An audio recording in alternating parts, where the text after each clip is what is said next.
Puji Tuhan, selamat pagi Bapak Ibu yang dikasihi oleh Tuhan Yesus Kristus. Pagi hari ini kita akan mendengar kebenaran firman Tuhan.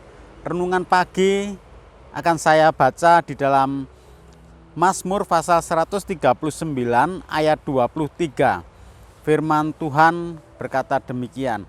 Selidikilah aku ya Allah dan kenalah hatiku. Ujilah aku dan kenalah pikiranku. Puji Tuhan. Kalimat ini, pernyataan Daud ini bukan bermaksud untuk menguji Tuhan atau menantang Tuhan. Tapi justru ini merupakan satu bentuk kerendahan hati dan kejujuran Daud. Bahwa dia tidak ingin menyembunyikan sesuatu yang salah dalam pikiran dan di dalam hatinya. Dalam dunia kesehatan ada istilah medical check. Tujuannya yaitu untuk mengetahui kondisi kesehatan tubuh seseorang. Apakah ada penyakit yang mengganggu tubuhnya? Jika terdapat gangguan, maka ada tindakan untuk menyembuhkan. Seseorang akan datang kepada tenaga kesehatan untuk diperiksa kesehatannya, kondisi tubuhnya. Jika terdapat penyakit, maka tenaga kesehatan akan memberitahukan penyakit yang sedang dialami atau sedang diderita oleh seseorang tersebut. Dan seseorang yang mau diperbaharui, diperbaiki kondisinya, tentu dia akan sangat terbuka untuk tindakan-tindakan selanjutnya apa yang akan dilakukan oleh tenaga kesehatan tersebut. Demikian juga Daud ketika dia meminta kepada Tuhan untuk menyelidiki hidupnya, menyelidiki hati dan pikirannya. Ini bukan tindakan menantang Tuhan. Daud bukan sedang menantang Tuhan, tetapi justru ini merupakan satu bentuk kerendahan hati dan keterbukaan kepada Tuhan. Daud tidak ingin menyembunyikan sesuatu yang salah dalam hidupnya. Ini juga satu bentuk keterbatasan Daud di dalam mengetahui keadaan rohaninya. Kadang-kadang manusia hanya melihat yang kelihatan di luar saja, tetapi Tuhan menyelidiki hati manusia dan pikiran manusia. Dan itulah yang Daud inginkan, supaya Tuhan menyelidiki hati serta pikirannya. Kalau ada sesuatu yang menyimpang di dalam hatinya atau di dalam pikirannya, Daud terbuka untuk diperbaiki dan diperbaharui kehidupannya. Orang yang tulus hati, dia tidak takut ketika kesalahannya diberitahukan oleh Tuhan. Tetapi orang yang tidak jujur atau tidak tulus hatinya, dia takut kalau kesalahannya itu diketahui. Dia justru akan berusaha untuk menyembunyikan kesalahannya atau kekurangannya. Berbeda dengan Daud, dia ingin kekurangannya dan kesalahannya diketahui supaya apa?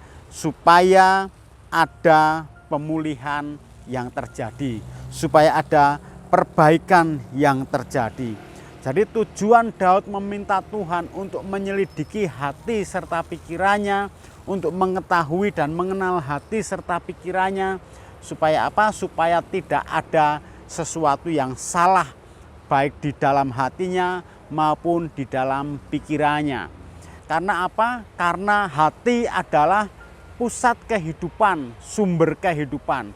Kalau sumbernya saja sudah tercemar, maka kehidupannya juga mudah bisa tercemar dan mencemari kehidupan sekitarnya atau orang lain. Pikiran manusia juga demikian. Ketika manusia berpikir tentang sesuatu yang salah, itu juga akan berdampak pada tindakan-tindakannya. Karena seringkali juga tindakan-tindakan manusia itu dipengaruhi dari pola pikirnya. Apa yang dia pikirkan, itulah yang dilakukan oleh manusia tersebut. Bapak Ibu, mari kita belajar dari Daud. Jangan takut untuk kita jujur kepada Tuhan, terbuka kepada Tuhan. Jangan takut kalau kesalahan kita diketahui. Tuhan itu Maha tahu. Kita sembunyikan serapat apapun dalam hati kita, kesalahan kita, manusia, orang lain, teman terdekat, orang terdekat kita mungkin bisa saja tidak tahu apa yang kita sembunyikan di dalam hati dan pikiran kita. Tetapi Tuhan paling tahu, Dia maha tahu, Dia menyelidiki hati kita dan pikiran kita. Izinkan Dia memperbaharui pikiran kita dan hati kita. Kita juga relakan hati kita untuk dibaharui dan diperbaiki oleh Tuhan. Puji Tuhan, mari kita sama-sama berdoa, kita bersyukur sebab ketika Tuhan menyelidiki hati kita bukan untuk Dia menghukum kita, tapi justru ketika Dia tahu ada sesuatu yang kurang, yang salah, yang tidak benar di hati dan pikiran kita, Dia bukannya menghukum, tapi Dia ingin supaya memperbaharui, memberi kesempatan yang baru kepada kita. Kita berdoa, kami bersyukur kepada Tuhan karena Tuhan baik dan mengasihi kami.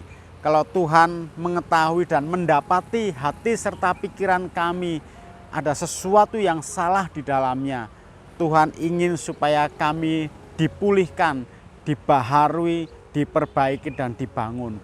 Tuhan tidak mengancam kami ataupun Tuhan tidak menghukum kami, tapi Tuhan memberi kesempatan kepada kami untuk kami mengalami pembaharuan dari Tuhan. Berikan kepada kami kerelaan hati dan kerendahan hati untuk dikoreksi oleh Tuhan. Kalau memang ada sesuatu yang kurang pas dalam hidup kami, kiranya Tuhan yang melembutkan hati kami juga, supaya kami mengikuti kehendak Tuhan dan kemauan Tuhan, agar hidup kami, jalan hidup kami, pilihan-pilihan kami, keputusan-keputusan kami dasarkan pada hati yang dibaharui oleh Tuhan dan pikiran yang dibaharui oleh Tuhan. Terima kasih Bapa. Kami berdoa buat bangsa Indonesia, buat para pemimpin bangsa ini dan juga seluruh rakyatnya, agar mereka juga mau menerima pimpinan Tuhan, agar mengalami perbaikan dan pembaharuan. Berdoa buat jemaat agar bersandar pada kekuatan Allah ketika mereka menghadapi ujian dan cobaan, supaya mereka tidak mengambil keputusan-keputusan yang salah, tapi mereka memiliki tindakan-tindakan yang benar, yang sesuai dengan firman Tuhan. Kami berdoa buat jemaat biar kasih karunia Tuhan memelihara hati serta pikiran jemaat Tuhan, tidak terikat dengan konsumerisme, bebas dari kekhawatiran dan takut, tidak menyimpan amarah dan dendam, menjadi pribadi yang lemah lembut dan kudus, serta Roh Kudus mengurapi kehidupan jemaat Tuhan, sehingga dimanapun jemaat Tuhan berada dalam komunitas apapun, tetap menjadi berkat, menjadi terang, menjadi perpanjangan tangan kasih Allah, sehingga banyak jiwa yang diberkati lewat keberadaan jemaat-jemaat Tuhan. Terima kasih Tuhan, sepanjang hari ini pimpin dan tetapkan langkah kaki kami untuk kami berjalan tetap dalam rencana Tuhan dan janji-janji Tuhan digenapi dalam hidup kami semua. Terima kasih Bapa di surga. Kami mengucap syukur doa kami dalam nama Tuhan Yesus Kristus. Haleluya. Amin.